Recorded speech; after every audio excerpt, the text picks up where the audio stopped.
The warning sirens screamed across New Harmony's capital city, as millions of Zephyrians looked up at their pale green sky with terror in their large, dark eyes. Above them, the orbital defense platforms that had protected their world for 300 years were dying one by one, bright flashes marking each destroyed station. Council Leader Veltar pressed his six-fingered hands against the viewing window of the Emergency Command Center. His tall, thin frame shook as he watched the enemy fleet approach. The Korthak Empire had finally come for them, just as they had come for 12 other Zephyrian worlds in the past 2 months.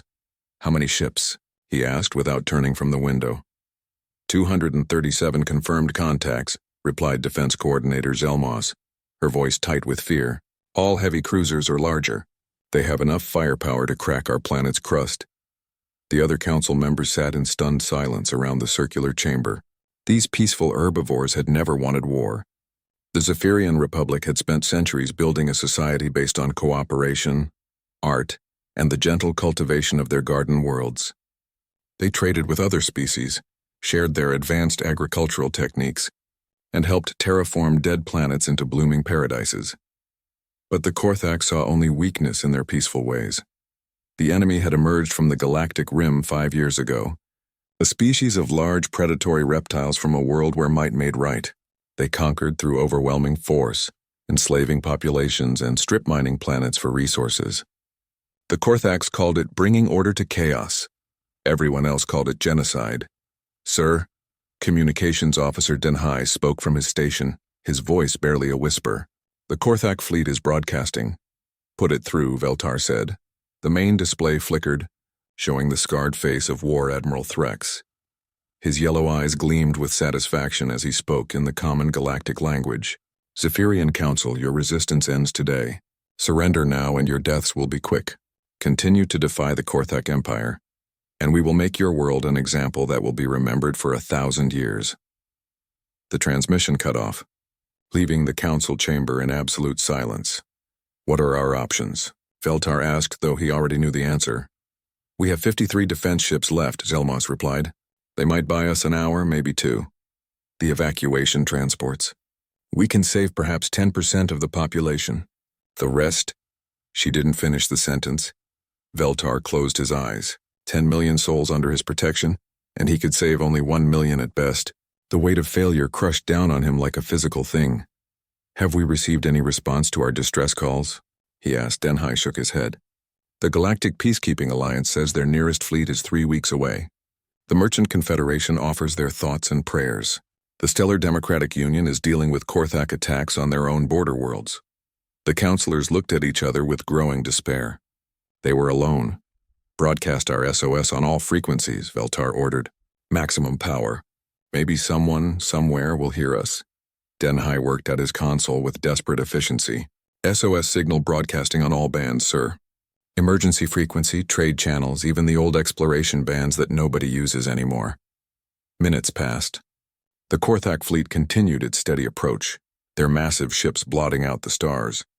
The first of New Harmony's defense ships launched from orbital stations, tiny gnats flying toward a swarm of metal giants.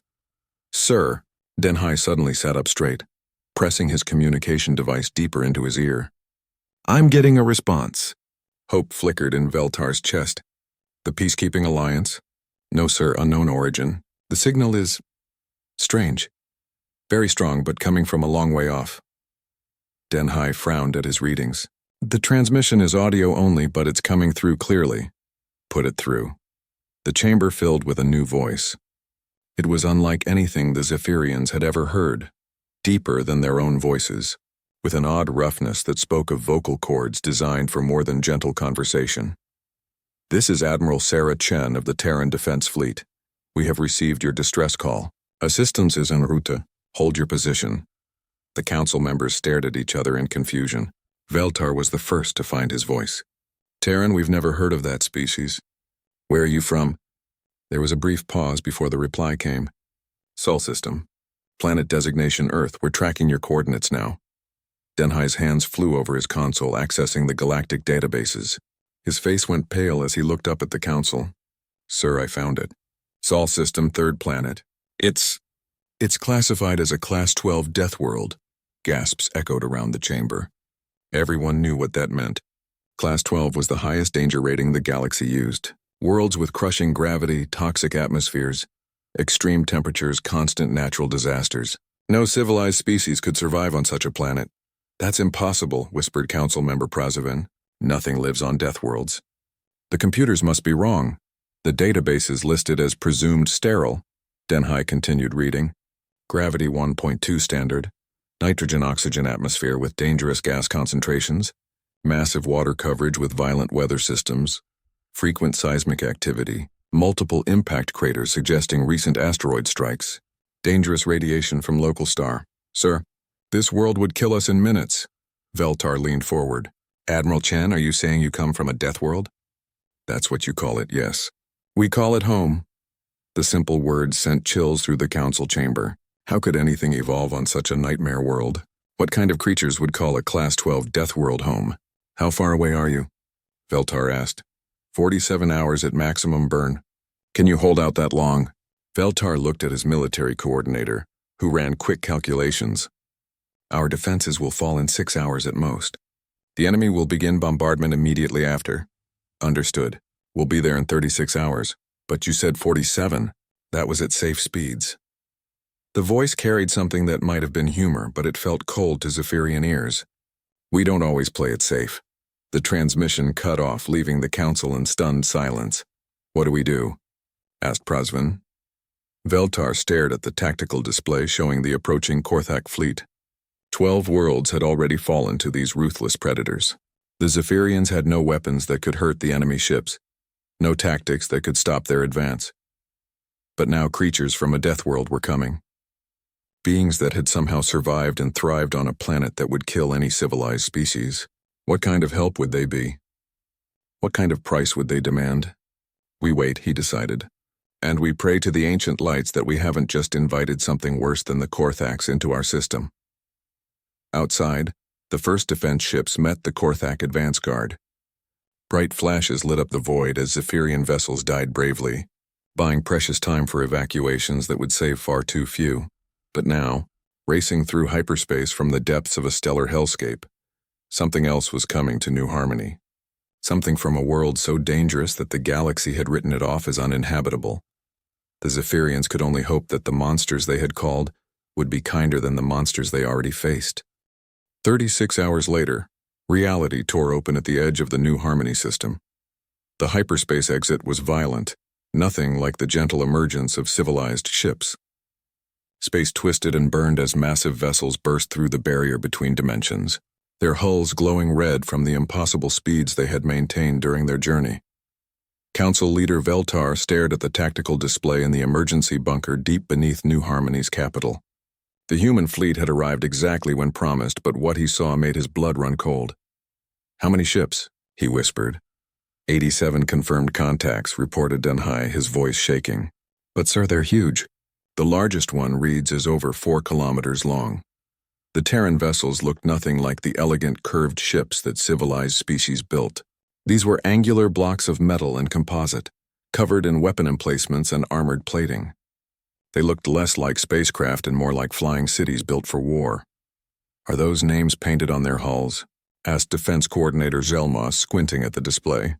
Denhai enhanced the image. Yes, ma'am. I can make out several. Stalingrad, Thermopylae, Alamo, Rorke's Drift. I don't recognize any of these words. They sound ominous, muttered Council Member Prazvin. A communication request came through. Veltar took a deep breath before accepting it. This is Council Leader Veltar of the Zephyrian Republic. Admiral Chen here. We see your situation. Korthak fleet has you pinned down pretty good. Veltar looked at the tactical display. The enemy had indeed surrounded New Harmony completely. His remaining defense ships were scattered wreckage, and Korthak troops were already landing on the outer continents. Yes, Admiral. I'm afraid we're past the point where rescue is possible. Perhaps you should withdraw while you still can. There was a pause, then something that might have been laughter. Counselor, you called for help. We're here to give it. Request permission to engage the enemy. You're outnumbered almost 3 to 1, Veltar protested. The Korthaks have never been defeated in open combat. Neither have we. Permission to engage? Veltar looked around the bunker at his fellow counselors. They were all thinking the same thing. These creatures from the death world had come to help them, but they were going to die uselessly. Still, what choice did they have? "Permission granted," he said quietly. The human fleet began to move with disturbing precision. Unlike the chaotic formations that most species used, the Terran ships arranged themselves in perfect geometric patterns, each vessel maintaining exact distances and angles with its neighbors. "Unknown vessels," came War Admiral Threx's voice over the communication channels. "You are interfering with a Korthak pacification operation. Identify yourselves and withdraw immediately." Admiral Chen's response was broadcast on all frequencies. "This is the Terran Defense Fleet. You are interfering with a rescue operation. Withdraw immediately or be destroyed." The laugh that came from Threx's ship was harsh and mocking. "Deathworlders, we wondered when you primitives would crawl out of your hole. Your world is already listed in our conquest databases. After we finish here, we'll come for you next." "Negative," Chen replied calmly. "You won't live that long." Then Veltar got his first clear look at the beings who had come to save them. The communication switched to video, showing the bridge of the human flagship. Veltar's breath caught in his throat. The creatures looking back at him were the stuff of nightmares. Admiral Chen was clearly female, but built like nothing in the civilized galaxy. Where Zephyrians were tall and thin, she was compact and solid, with visible muscle definition beneath her dark uniform. Her skin was a brown color that spoke of a star that gave dangerous radiation. Her hair was black and pulled back strictly, but it was her eyes that made Veltar's hands shake. They faced forward like a predator's, colored a startling blue that seemed to glow with inner fire. When she smiled, he could see teeth that were clearly designed for tearing meat. The other humans visible on the bridge were equally terrifying. Some had different skin colors, pale white, deep black, various shades of brown, but they all shared those forward-facing predator eyes and the calm demeanor of creatures that had never known what it meant to be prey. "Beginning engagement," Chen announced. The human fleet split into smaller groups with mathematical precision. Some ships moved toward the main Korthak fleet, while others swept around the planet's gravitational well to attack from unexpected angles. "How are they coordinating so perfectly?" Jelmos asked in wonder. "There's no way they can communicate that fast across such distances." Denhai was studying his instruments. "They're not communicating, ma'am. Each ship seems to know exactly what the others will do before they do it. The first contact came as human ships closed with a Korthak patrol group. The aliens watching from the surface expected to see the standard opening moves of space combat. Long-range missile exchanges, careful positioning, gradual escalation. Instead, they witnessed something that would be talked about for generations. The humans opened fire at ranges that should have been impossible, their weapons striking with accuracy that defied physics. But worse than that was the cold efficiency with which they fought. There was no posturing, no dramatic gestures, no honor-bound challenges. The human ships simply destroyed everything in their path. "They're not fighting," whispered Prasvin in horror. "They're hunting." A group of Korthak heavy cruisers tried to form a battle line, the standard tactic that had won them a dozen systems.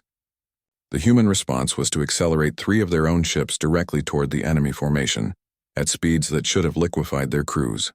At the last second, the human vessels opened massive holes in their formation, allowing the Korthaks to pass through.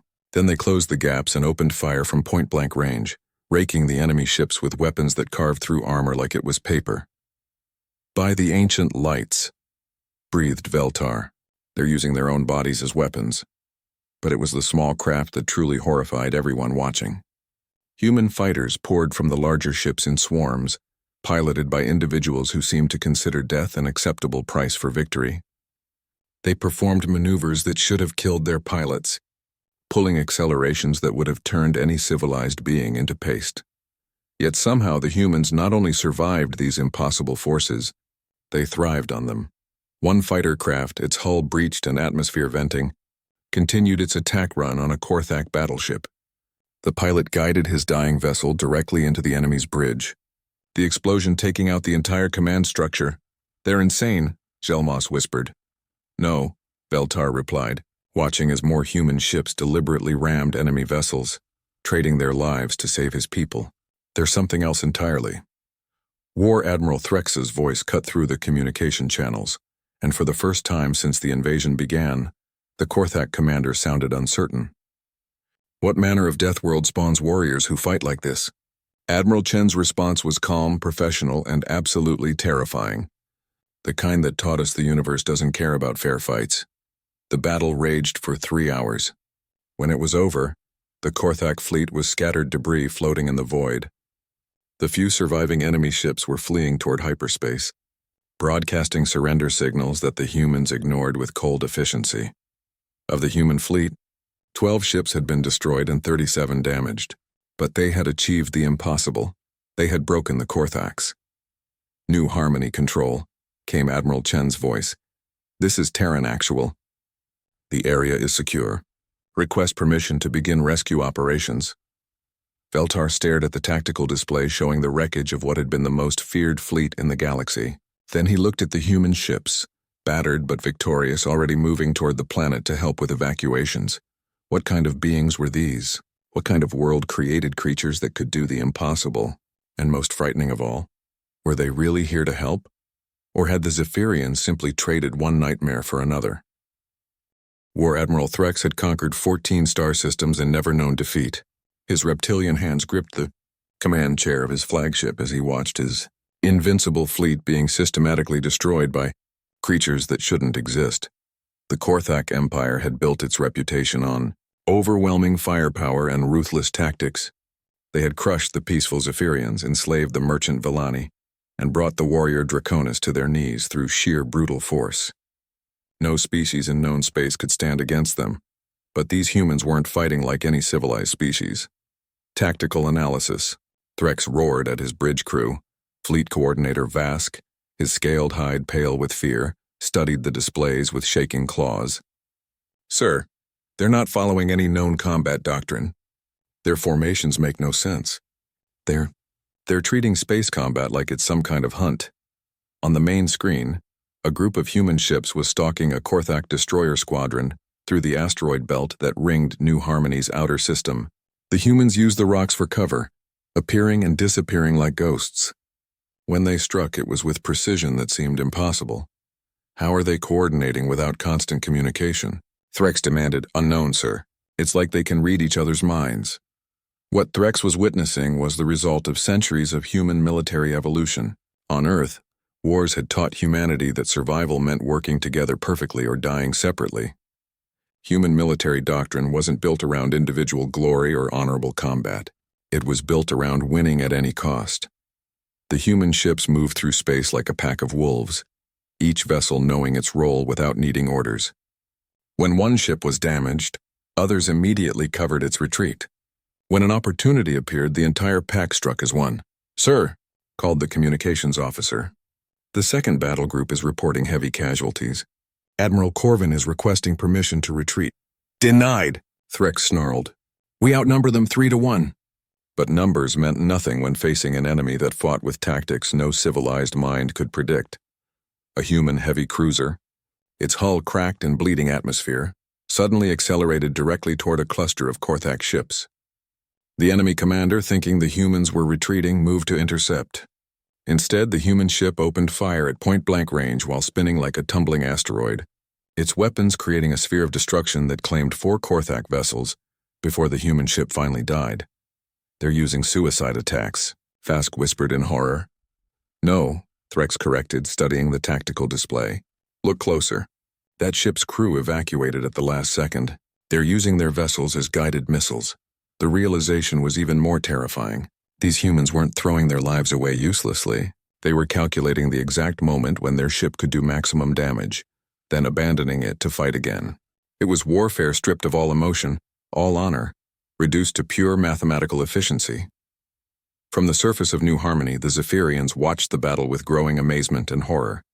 Council leader Veltar stood in the emergency bunker, staring at displays that showed impossible things. They're not just winning, whispered Defense Coordinator Gelmos. They're teaching the Korthaks what fear means. A human fighter squadron was demonstrating this lesson perfectly. Faced with a Korthak battleship bristling with defensive weapons, the human pilots didn't attack directly. Instead, they began a complex dance around the massive vessel, their small craft moving in patterns that seemed almost like art. What are they doing? Asked Communications Officer Denhai. The answer came in the form of psychological warfare unlike anything the galaxy had ever seen. The human fighters weren't just attacking, they were playing with their prey. They would strafe one section of the battleship, then disappear before return fire could find them. They would appear from impossible angles, strike with pinpoint precision, then vanish again. The Korthak crew aboard that battleship was slowly being driven insane. Their weapons couldn't track targets that moved with such unpredictable patterns. Their sensors couldn't predict where the next attack would come from. The humans were inside their defensive perimeter, but they might as well have been ghosts. When the human fighters finally coordinated their killing strike, it came from 7 different directions simultaneously. The battleship's shields couldn't protect against attacks from all angles at once. The massive vessel cracked like an egg, its death lighting up the void. "By the ancient lights," breathed Veltar. "They're not just warriors. They're artists." But it was the behavior of the human fleet commanders that truly set them apart. Most species fought battles by trying to preserve their forces while grinding down the enemy. The humans fought like they expected to lose ships and were planning accordingly. Admiral Chen's flagship had taken heavy damage from a Korthak dreadnought. A normal commander would have withdrawn to repair. Instead, Chen used her crippled vessel as bait, luring more enemy ships into a carefully prepared trap where the rest of her fleet was waiting. "Bridge to all ships." Chen's calm voice echoed across the communication channels. "Execute Pattern 7. The human fleet responded with the precision of a machine. Ships that had been scattered across the system suddenly converged on the main Korthak force from 6 different vectors. Each group hit at exactly the same moment. Their combined firepower overwhelming shields that could have stopped any single attack. War Admiral Threx watched his command ship's shields fail under the coordinated assault. "How?" he whispered. "How did they know exactly where we would be?" The answer lay in something the Korthaks couldn't understand. Human military thinking wasn't based on honor or tradition. It was based on studying the enemy, learning their patterns, and exploiting their weaknesses with cold efficiency. The humans had been watching Korthak tactics for the entire battle. They had identified how Threx preferred to maneuver his ships, how he responded to threats, how he thought about space combat. Then they had used that knowledge to predict his every move. "Sir," Vask reported, his voice cracking with panic, "we've lost 60% of the fleet. The 3rd battle group has been completely destroyed. The humans are jamming our communications and hunting down our scattered ships." Threx looked at the tactical display. His invincible armada was dying piece by piece, destroyed by an enemy that fought like no civilized species ever had. These humans didn't just want to win. They wanted to ensure that no survivor would ever forget what had happened here. A human destroyer, badly damaged and listing to port, limped toward a cluster of Korthak cruisers. The enemy ships, thinking they had found easy prey, moved in for the kill. The human ship exploded, but it wasn't battle damage that destroyed the vessel. The humans had deliberately overloaded their reactor, turning their ship into a massive bomb that vaporized 3 Korthak cruisers and crippled 2 more. "They're monsters," Vask whispered. "No," Threx said quietly, finally understanding what they faced. "There's something worse. They're survivors from a world that tried to kill them every single day. They learned to fight like this because anything less meant extinction." A communication request came through from the human flagship. Threx, knowing he had no choice, accepted it. Admiral Chen's predator eyes stared at him from the screen. Her expression was calm, professional, completely without mercy. "War Admiral Threx, your fleet is broken. Surrender now and your surviving crews will be treated according to galactic conventions." Threx looked at what remained of his armada, 43 ships out of the 237 he had brought to this system. The humans had done in 4 hours what no force in the galaxy had ever accomplished. They had defeated the Korthak Empire. His voice cracked. "I surrender." "Good choice," Chen replied. "Any ship that attempts to flee will be destroyed. Any ship that does not immediately stand down will be destroyed. Any ship that threatens civilian targets will be hunted down and destroyed wherever it tries to hide. Are we clear?" Threx nodded, his spirit broken. As the Korthak fleet powered down their weapons and accepted human boarding parties, one question echoed through every surviving alien mind in the system. What kind of death world had created beings who could turn warfare into art, and mercy into just another weapon? The first thing that struck Council Leader Veltar about the humans who came aboard the Zephyrian flagship was how they moved. Unlike the graceful, flowing motions of his own people, the humans walked with a predator's confidence, their bodies balanced and ready for violence even when they were trying to be peaceful. The second thing he noticed was their gentleness. Dr. Marcus Webb, the human medical officer, knelt beside an injured Zephyrian engineer with movements so careful that they seemed almost reverent. The alien's breathing was labored, his green blood seeping from wounds caused by falling debris during the battle. "Easy there," Webb said softly, his voice carrying none of the harsh edges that had terrified the Zephyrians during the fighting. "I'm going to help you, but I need you to stay still." The injured engineer's large eyes were wide with fear as he stared at the human's forward-facing predator gaze. But Webb's hands, those same hands that belonged to a species that had just destroyed the most feared fleet in the galaxy, moved with incredible delicacy as they applied medical treatments. "His bone structure is different from anything in our databases," Webb explained to his human assistant while continuing to work. "But the principles are the same. Stabilize the fractures, stop the bleeding, treat for shock." Veltar watched in amazement as more human medical teams spread throughout the damaged ship. These terrifying warriors from a death world were risking their lives to save wounded Zephyrians, crawling through unstable wreckage and working in sections where radiation leaks made every moment dangerous. "Why?" Veltar asked Admiral Chen, who stood beside him on the bridge. "Why are your people helping us like this?" Chen turned her predator eyes toward him, and for a moment Veltar's instincts screamed at him to run, but her expression was patient, almost kind. "Because that's what we do," she said simply. "But we're not your species. We're not even from your world." "Neither were the Korthax," Chen replied. "That didn't stop them from trying to kill you." The logic was so simple yet so alien to how the galaxy normally worked that Veltar struggled to understand it. Species helped their own kind, sometimes their close allies, but these humans had traveled from a death world to save people they had never met before. "Admiral," said Communications Officer Denhai, looking up from his station, "we're receiving reports from across the planet. Human shuttles are landing in damaged cities and their crews are helping with rescue operations." Chen nodded as if this was perfectly normal. "Standard procedure. We'll continue support operations until your own emergency services are back online." Veltar pulled up the planetary display, showing dozens of human vessels operating across New Harmony. In the capital city, human engineers were working alongside Zephyrian crews to restore power to hospitals. In the agricultural zones, human medics were treating civilians injured during the Korthak bombardment. "I don't understand," Veltar said. "You destroyed the Korthaks like they were nothing. Your weapons, your tactics, we've never seen anything like it. But now you're being so gentle with us." Chen was quiet for a moment, looking out at the wreckage of the Korthak fleet drifting in space. "Council Leader, may I ask you about your world?" "Of course. What's the weather like on New Harmony?" Veltar blinked in confusion at the seemingly random question. "The weather? It's pleasant. We have gentle rains that water our crops, warm seasons for growing, cool seasons for rest. Our storms are mild, our earthquakes rare. It's a peaceful world." "And your people evolved on this world?" "Yes. Our ancestors were herbivores who lived in the Great Plains. They learned to cooperate, to share resources, to avoid conflict." Veltar paused. "Why do you ask?" Chen smiled, and somehow the expression of a predator managing to look gentle was more unsettling than her earlier coldness. "Because it explains everything about who you are. Your world taught you that cooperation brings prosperity, that peace leads to growth, that gentleness is strength." She gestured toward the tactical display still showing Earth's position. "Our world taught us different lessons." "What kind of lessons?" "Would you like to see Earth?" Chen asked. "Our databases have detailed scans." The main display shifted, showing a blue and white marble hanging in space.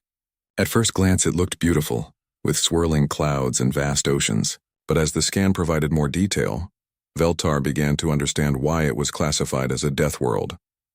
"Your gravity is 20% higher than standard," Chen began, narrating the display. "That means everything on our world is stronger, denser, built to survive crushing force." The image zoomed in on a weather system that covered half a continent. "Those clouds you see? That's a hurricane with winds that could tear apart your buildings. We get dozens of them every year." The scan shifted to show massive mountain ranges. Seismic activity reshapes our continents regularly. We've had volcanoes that changed global climate, earthquakes that swallowed entire cities, Tsunamis that wiped out coastal civilizations. Veltar stared at the data in horror. How does anything live through that? By becoming very good at surviving, Chen replied. By learning to work together when disaster strikes. By never giving up no matter how bad things get. The display showed more horrors. Ice ages that covered continents in frozen death. Asteroid impacts that blocked out the sun for years. Mass extinctions that wiped out most life on the planet. Earth tried to kill us for millions of years, Chen continued. It threw everything it had at us. Climate change, natural disasters, predators, diseases, resource scarcity. Most species would have gone extinct. But you didn't. No. We adapted. We learned. We became the kind of species that could survive anything our world threw at us. Chen's expression grew distant. But the most important lesson we learned was that survival means protecting each other. When disaster strikes, you don't abandon the weak, you carry them. When resources are scarce, you don't hoard, you share. When death comes calling, you don't face it alone, you stand together. Veltar began to understand. That's why you came when we called for help.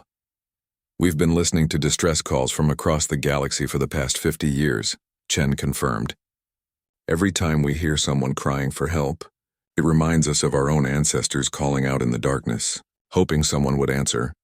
But your military capabilities are the result of 10,000 years of warfare, Chen said bluntly. Not warfare for conquest or glory, but warfare for survival.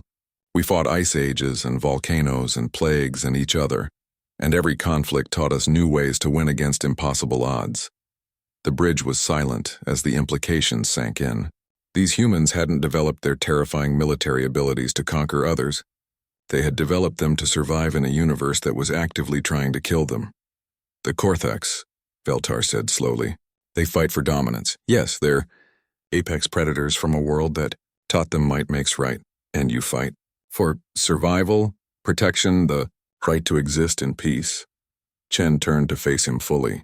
Council leader, Earth didn't make us into conquerors. It made us into guardians.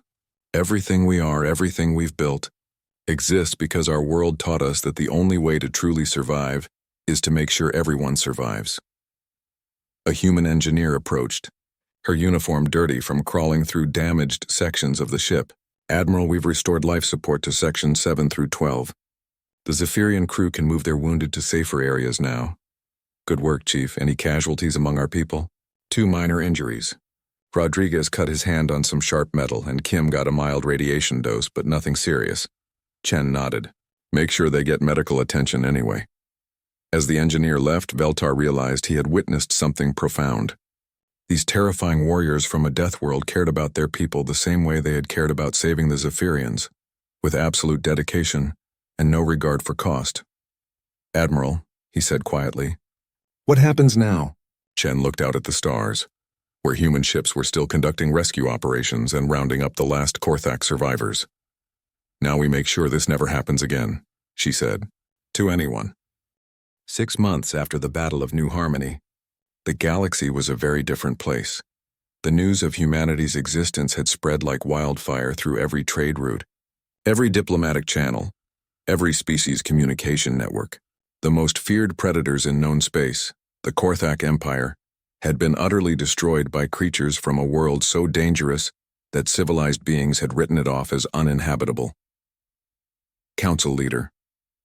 Veltar stood in the rebuilt council chamber of New Harmony, looking out at a view that would have been impossible before the humans came. 3 massive Terran Defense Fleet vessels hung in orbit around his world, their angular hulls gleaming in the light of their system's star. But they weren't occupying forces. They were protectors. The Galactic Council meeting is in 1 hour, reported Communications Officer Denhai, whose admiration for human efficiency had led him to adopt some of their crisp communication styles. Representatives from 47 different species will be attending. And their positions? Veltar asked. 22 species want to establish formal diplomatic relations with humanity immediately. 15 are requesting defensive pacts similar to ours. 7 are demanding that the humans be contained before they become a threat to galactic stability. Defense Coordinator Zelmos, who had spent the past months working closely with human military advisors, snorted with amusement. Contain them? These species still don't understand what they're dealing with. The transformation of the Zephyrian Republic's defensive capabilities had been remarkable. Human engineers had worked alongside Zephyrian scientists to develop new shield systems, weapons arrays, and early warning networks. But more importantly, human military advisors had taught the peaceful herbivores how to think like defenders rather than victims. The third group's concerns aren't entirely unreasonable, Veltar admitted. Humanity has capabilities that could threaten any civilization in the galaxy. But they won't, said a new voice from the chamber entrance. Veltar turned to see Admiral Io Chen entering the council chamber. Over the past months, her presence had become as familiar as it was initially terrifying. The predator eyes that had once filled him with instinctive dread now brought him comfort. Chen was proof that the most dangerous beings in the galaxy were on his side. Admiral, Veltar greeted her.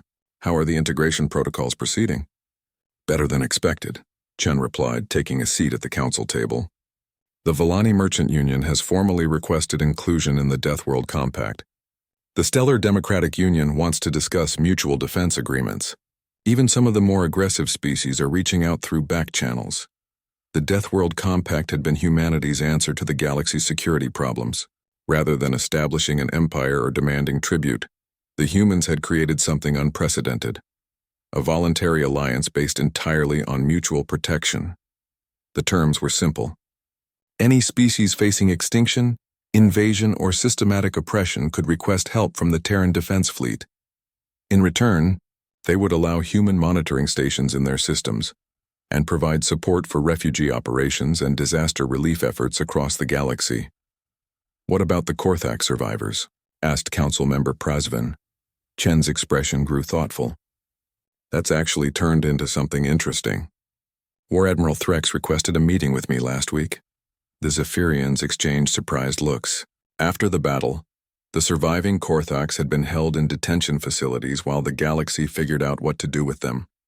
Most expected war crimes trials and exile to the Galactic Rim. What did he want? Veltar asked. To understand how we fight, Chen replied. It seems that defeat by what they consider inferior Deathworlders has caused some serious soul-searching in Korthak culture. She activated a holographic display showing a detention facility on a nearby moon. Threx has been studying recordings of the battle for months. He says his people have been thinking about warfare all wrong. How so? The Korthaks built their entire civilization around the idea that the strongest individual wins. But we showed them something they'd never seen before. A species where the group is stronger than any individual. Where victory comes from cooperation rather than domination. The hologram showed Korthak prisoners working together on construction projects, something that would have been unthinkable in their old society. Threx has requested that his surviving warriors be allowed to serve as auxiliary forces for the Terran Defense Fleet. He wants to learn what he calls pack tactics. Veltar stared at the display in amazement. The most aggressive species in the galaxy wants to learn cooperation? Not just cooperation, Chen corrected. They want to learn how to be guardians instead of conquerors. Threx told me that seeing humans fight for people they'd never met made him realize what his species could have been if they'd chosen protection over predation. A communication alert chimed through the chamber. Denhai checked his console and looked up with excitement. Admiral, Council Leader, we're receiving a priority transmission from the Andromedy system. It's a distress call. The main display showed a star map highlighting a system on the very edge of known space. The Crystalline Collective is under attack by something called the Devourers. They're requesting immediate assistance. Veltar had heard of the Crystalline Collective, a species of silicon-based beings who communicated through harmonic vibrations and had never been involved in galactic politics. How far away are they? 16 days at maximum hyperspace velocity, reported Jelmos.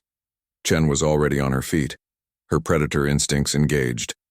I can have a response fleet ready in 4 hours.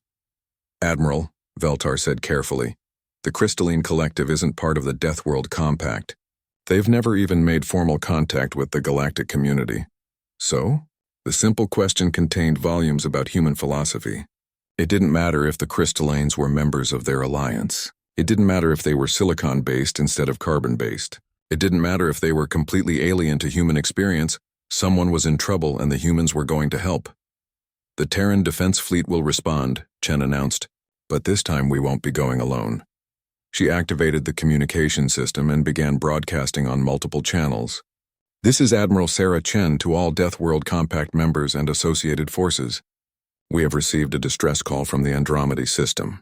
Any vessels capable of hyperspace travel and combat operations are requested to rendezvous at the following coordinates." Over the next hour, responses came flooding in. The reformed Korthak auxiliary forces requested permission to join the mission. The Villani offered their fastest courier ships for reconnaissance. The Stellar Democratic Union pledged a squadron of their newest vessels. But it was the response from an unexpected source that made Veltar's breath catch. "This is Fleet Commander Zorith of the Draconis Imperium," came a voice that the galaxy hadn't heard in diplomatic channels for decades. "We are en route to assist in the defense of the Crystalline Collective. It's time the galaxy learned what honor really means." The Draconas, proud warriors who had been conquered by the Korthax years ago and had spent their time in bitter exile, were coming to help save beings they had never met. Chen smiled, and the expression on a predator's face somehow conveyed warmth and satisfaction. "Council leader, we are witnessing the birth of something new. Not an empire, not a confederation of convenience, but a true alliance built on the idea that everyone deserves to be protected." As the various fleets began to gather at the rendezvous point, Feltar realized that the humans had done something unprecedented in galactic history. They had turned their greatest weakness, their origin on a death world that should have killed them, into the galaxy's greatest strength. The beings who had learned to survive in hell had decided that no one else should have to face extinction alone. "Admiral," Feltar said as Chen prepared to leave for the rescue mission, "when you save the Crystalline Collective, what will you ask for in return?" Chen paused at the chamber entrance, her predator eyes reflecting an inner light that Veltar now recognized as the fierce joy humans felt when protecting others. "The same thing we asked from you, Council Leader. The same thing we ask from everyone we help, which is the chance to do it again when the next distress call comes in." As the human fleet jumped to hyperspace, followed by vessels from a dozen different species all united in the cause of protecting the innocent, the galaxy began to understand a fundamental truth. The Deathworlders weren't just watching anymore. They were building something better. A universe where the strongest didn't prey on the weak, but protected them. And anyone who threatened that vision would learn exactly why Earth had been classified as uninhabitable, and why the beings who called it home were the most dangerous guardians the galaxy had ever known.